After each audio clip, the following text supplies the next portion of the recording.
আকাশবাণী খবর পড়ছি পার্থপ্রতিম মিত্র। প্রথমে বিশেষ বিশেষ খবর। প্রধানমন্ত্রী বলেছেন, বিহারের সমস্ত যুবকদের কর্মসংস্থান সরকারের একমাত্র লক্ষ্য। তিনি আজ মতিহারিতে ৭,২০০ কোটি টাকারও বেশি মূল্যের একাধিক উন্নয়ন প্রকল্পের ভিত্তিপ্রস্তর স্থাপন, উদ্বোধন এবং জাতির উদ্দেশ্যে উৎসর্গ করেছেন। আর কিছুক্ষণের মধ্যেই এ রাজ্যে আসছেন প্রধানমন্ত্রী। মার্কিন বিদেশ মন্ত্রক পেহেলগাঁওয়ের সন্ত্রাসবাদী হামলার নেপথ্যে দ্য রেজিস্ট্যান্ট ফ্রন্ট টিআরএফকে সন্ত্রাসবাদী সংগঠন হিসেবে ঘোষণা করেছে। ভারত এই সিদ্ধান্তকে স্বাগত জানিয়েছে। ভারতীয় নৌসেনা আজ বিশাখাপত্তনমে তাদের প্রথম দেশীয় ডাইভিং সাপোর্ট ভেসেল আইএনএস নিস্তারের কার্যকরী সূচনা করবে। সাময়িকভাবে স্থগিত থাকার পর পবিত্র অমরনাথ যাত্রা আবার শুরু হয়েছে। ভারতীয় grand master Arjun Erigaisi Las ভেগাসে ফ্রি স্টাইল গ্র্যান্ডস্লাম দাবার সেমিফাইনালে উঠেছেন। আসছি বিস্তারিত খবরে। প্রধানমন্ত্রী নরেন্দ্র মোদী বিহারের পূর্ব চম্পারণ জেলার মতিহারিতে আজ ৭,২০০ কোটি টাকার বেশি মূল্যের একাধিক উন্নয়নমূলক প্রকল্পের ভিত্তিপ্রস্তর স্থাপন, উদ্বোধন এবং জাতির উদ্দেশ্যে উৎসর্গ করেছেন। এই উন্নয়নমূলক প্রকল্পগুলি রেল, সড়ক, গ্রামীণ উন্নয়ন, মৎস্য ও জলজ প্রাণী পালন, বৈদ্যুতিন এবং তথ্য প্রযুক্তি ক্ষেত্রের সঙ্গে সম্পর্কিত।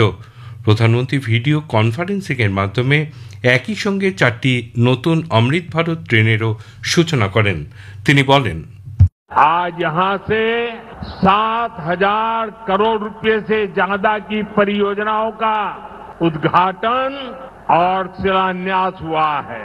मैं आप सभी को और सभी बिहार वासियों को इन विकास परियोजनाओं की बहुत बहुत बधाई देता हूं। প্রধানমন্ত্রী বলেছেন, বিহারের সমস্ত যুবকদের কর্মসংস্থান সরকারের প্রধান লক্ষ্য। রাজ্যেই যুবকদের কাজের ব্যবস্থা করা হবে বলে তিনি জানান। हमारा संकल्प है समृद्ध बिहार, हर युवा को रोजगार। बिहार के नौजवानों को बिहार में ही रोजगार के ज्यादा से ज्यादा मौके मिले, इसके लिए बीते वर्षों में यहां तेजी से काम हुआ है। नीतीश जी की सरकार ने यहां लाखों युवाओं को पूरी पारदर्शिता के साथ सरकार में नियुक्ति भी दी है।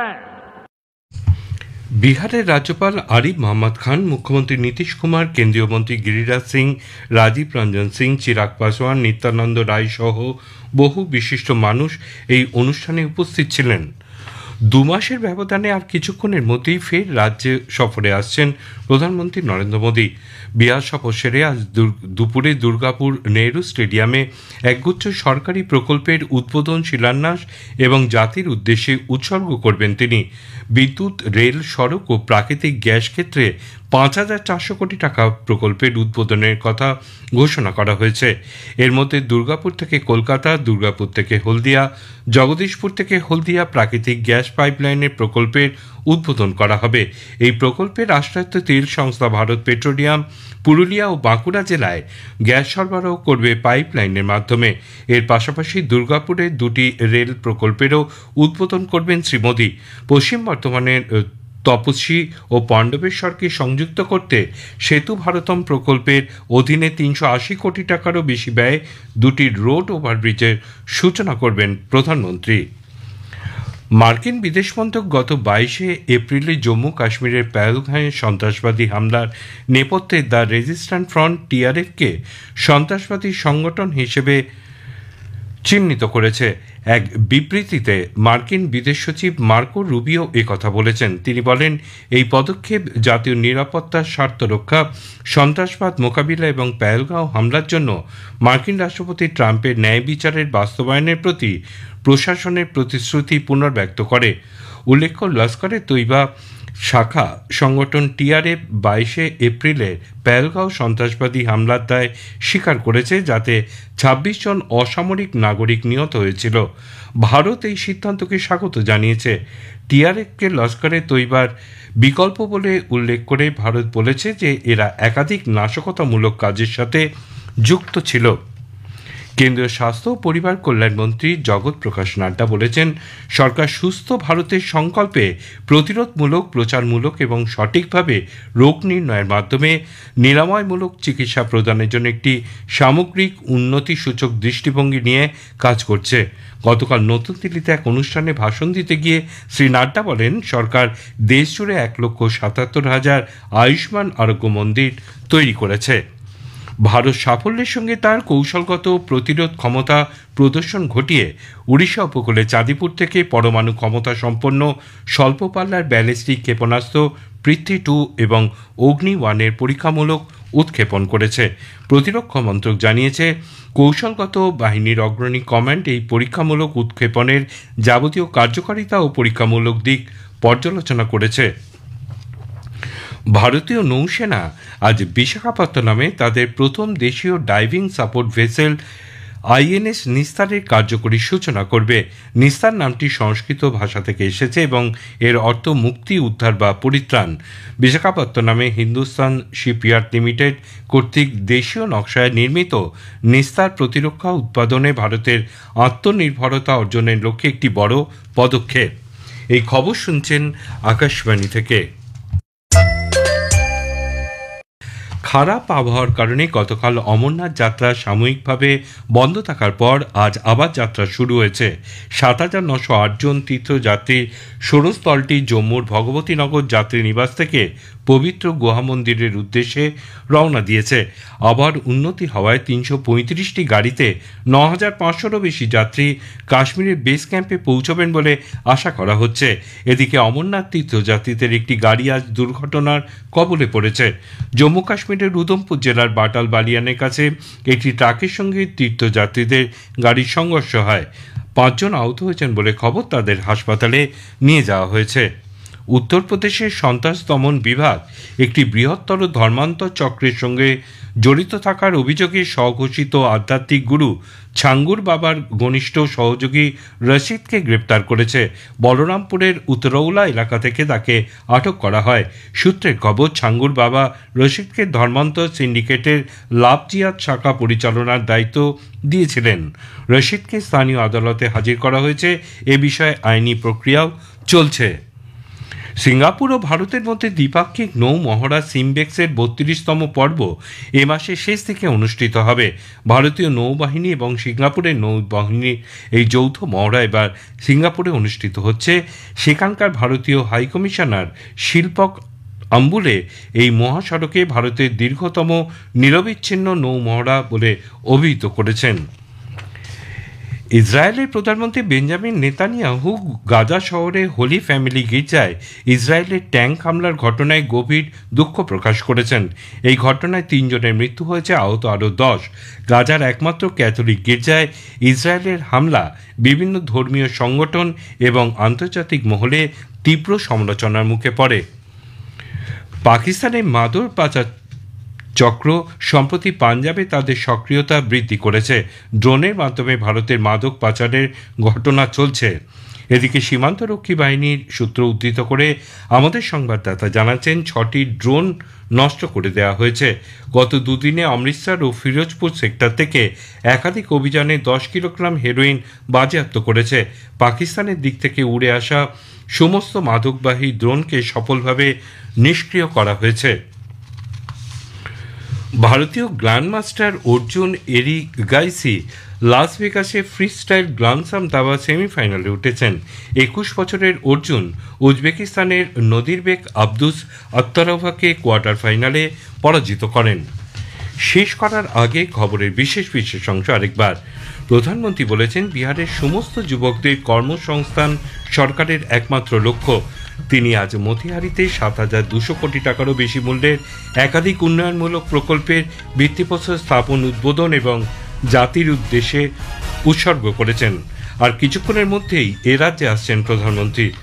মার্কিন বিদেশ মন্ত্রক পেহেলগাঁওয়ের সন্ত্রাসবাদী হামলার নেপথ্যে দ্য রেজিস্ট্যান্স ফ্রন্ট টিআরএফকে সন্ত্রাসবাদী সংগঠন হিসেবে ঘোষণা করেছে। ভারত এই সিদ্ধান্তকে স্বাগত জানিয়েছে। খবর এখনকার মতন শেষ হলো। এরপরেই শুনুন স্থানীয় সংবাদ।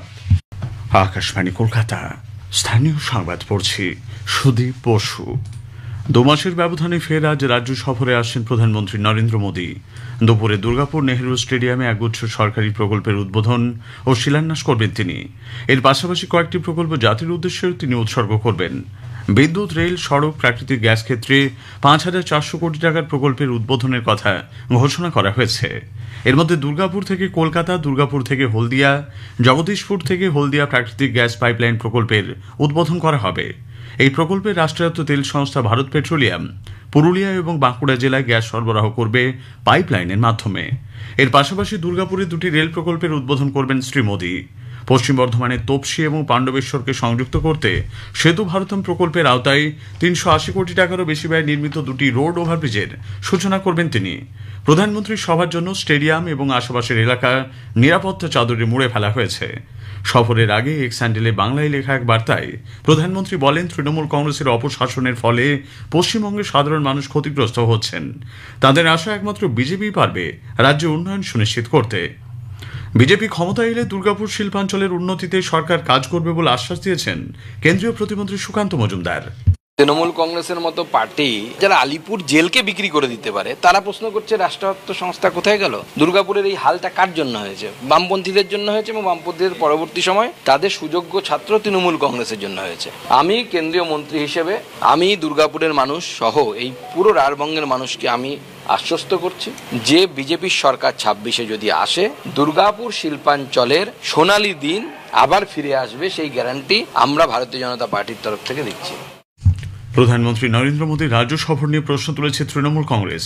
শ্রী মোদী নিজে বারবার বাংলায় এলেও অন্য রাজ্যে বাঙালিদের চূড়ান্ত হেনস্থা করা হচ্ছে বলে রাজ্যের মন্ত্রী শশী পাঁজা অভিযোগ করেন। এ বিষয়ে প্রধানমন্ত্রী এখনো চুপ রয়েছেন কেন, সেই প্রশ্ন তুলেছেন তিনি। ধর্মতলায় ভিক্টোরিয়া হাউসের সামনে তৃণমূল কংগ্রেসের ২১শে জুলাই সভা নিয়ে মামলায় আজ ফের কলকাতা হাইকোর্টে শুনানি রয়েছে। গতকালই বিচারপতি তীর্থঙ্কর ঘোষ এই সভা নিয়ে বেশ কিছু শর্ত আরোপের ইঙ্গিত দিয়েছেন। পরের বছর কর্মসূচির জন্য বিকল্প জায়গার খোঁজ করতে বলেন তিনি। ২১শে জুলাইয়ের কর্মসূচির জন্য ট্রাফিক নিয়ন্ত্রণ সংক্রান্ত যে সকল বিজ্ঞপ্তি পুলিশ দিয়েছে তা আজ আদালতে পেশ করতে বলেছেন বিচারপতি। কলকাতা হাইকোর্টের রায়ের বিরুদ্ধে সুপ্রিম কোর্টে মামলা দায়ের করেছে যোগ্য শিক্ষক শিক্ষিকা অধিকার মঞ্চ। নতুন নিয়োগের পরীক্ষার বিধি নিয়ে আপত্তি তুলে হাইকোর্টে মামলা হয়। এসএসসির বিজ্ঞপ্তি এবং বিধিকে চ্যালেঞ্জ করে যেসব আবেদন ডিভিশন বেঞ্চে করা হয়েছিল তার সবকটি খারিজ করে দেন বিচারপতি সৌমেন সেন এবং বিচারপতি স্মিতা দাসদের ডিভিশন বেঞ্চ। ওই সংগঠনের তরফে আজ জানানো হয়েছে, নতুন বিধিতে পরীক্ষা হওয়ায় নতুন নিয়োগ পরীক্ষায় অনেকে আবেদন জানাতে পারবেন না, সেই কারণেই তাঁরা সুপ্রিম কোর্টের দ্বারস্থ হলেন। উত্তর ২৪ পরগনার নিউ ব্যারাকপুর থানার অন্তর্গত বোর্ডঘর তালবান্দা এলাকায় বিজেপির পার্টি অফিস তৈরি করাকে কেন্দ্র করে আজ ব্যাপক উত্তেজনা ছড়ায়। সরকারি জমিতে বেআইনিভাবে পার্টি অফিস তৈরি করা হচ্ছে এই অভিযোগ তুলে স্থানীয় তৃণমূল কংগ্রেস কর্মী সমর্থকরা তাতে বাধা দিতে গেলে দুপক্ষের মধ্যে সংঘর্ষ বেঁধে যায়। এতে দুপক্ষেরই বেশ কয়েকজন আহত হয়েছেন। প্রতিবাদে সোদপুর মধ্যমগ্রাম রোড অবরোধ করে বিক্ষোভ দেখিয়েছেন বিজেপি কর্মী সমর্থকরা। ঝাড়গ্রাম বন বিভাগের অন্তর্গত মানিকপাড়া রেঞ্জের বাঁশতলা স্টেশনের কাছে গতকাল ট্রেনের ধাক্কায় ৩টি হাতির মৃত্যুতে রেলের গাফিলতির অভিযোগ জানিয়ে মামলা রুজু করবে বন দপ্তর। ঝাড়গ্রামের ডিএফও উমার ইমাম এই তথ্য জানিয়েছেন। রাত ১:৩০ থেকে ২টোর মধ্যে ওই রেলপথে কতগুলো ট্রেন চলেছে সে বিষয়েও বিস্তারিতভাবে জানতে চেয়েছেন তিনি। এদিকে বিষয়টি নিয়ে কেন্দ্রীয় বনমন্ত্রীর কাছে উচ্চ পর্যায়ের তদন্তের দাবি জানিয়েছে জঙ্গলমহল স্বরাজ মোর্চা। সংগঠনটির কেন্দ্রীয় সভাপতি অশোক মাহাতো ইতোমধ্যে এ নিয়ে একটি চিঠি লিখেছেন বলে জানা গেছে। সক্রিয় মৌসুমী অক্ষরেখার প্রভাবে আজ রাজ্যে দক্ষিণবঙ্গের প্রায় সব জেলাতেই ঝড় বৃষ্টির পূর্বাভাস রয়েছে। ঘণ্টায় ৩০ থেকে ৪০ কিলোমিটার বেগে বইতে পারে ঝোড়ো হাওয়া। উত্তরবঙ্গের ৮ জেলাতে আগামী বুধবার পর্যন্ত হালকা থেকে মাঝারি বৃষ্টি হতে পারে। বাংলাদেশে যাওয়ার পথে দক্ষিণ ২৪ পরগনার নামখানার নান্দাভাঙার কাছে মুড়িগঙ্গা নদীতে একটি পণ্যবাহী বার্জ দুর্ঘটনার কবলে পড়েছে। এমভি সোহান মালতী নামের ওই বাংলাদেশি বার্জটি ৩ দিন আগে খিদিরপুর থেকে ফ্লাই অ্যাশ নিয়ে বাংলাদেশের উদ্দেশ্যে রওনা দেয়। গতকাল বিকেল নাগাদ বার্জের নিচের অংশ ক্ষতিগ্রস্ত হয়ে জল ঢুকতে শুরু করে, সেটি ক্রমশ ডুবতে বসেছে। ৮ জন কর্মী বার্জে আটকে পড়েছেন বলে খবর। বার্জে ফ্লাই অ্যাশ থাকায় দূষণের আশঙ্কা করছেন বিশেষজ্ঞরা। স্থানীয় সংবাদ শেষ হলো, এরপর খবর বিকেল ৫টা বেজে ১০ মিনিটে।